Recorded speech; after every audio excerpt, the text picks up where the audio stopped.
నీతి మరణం నుంచి మనలను రక్షిస్తుంది. ఆ నీతి మన ప్రభు అయిన యేసుక్రీస్తే.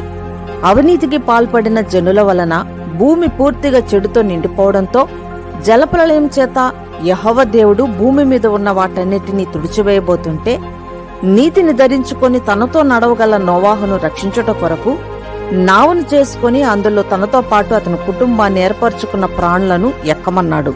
నోవాహు తాను కలిగిన నీతిని బట్టి నావలో ఉన్న వారంతా రక్షించబడ్డారు, మరణం నుంచి తప్పించబడ్డారు. అలాగే రాబోయే మహాప్రళయం నుంచి మనమంతా రక్షించబడాలంటే నీతిని ధరించుకుంటే రక్షించబడతాము. ఆ నీతిని ధరింపచేయట కొరకే నీతిమంతుడని యేసుక్రీస్తు లోకానికి రావాల్సొచ్చింది. కనుక తాను ధరింపచేసే నీతిని ధరించుకుని నీతిగా జీవిస్తే మనమందరము మరణం నుంచి రక్షించబడతాము.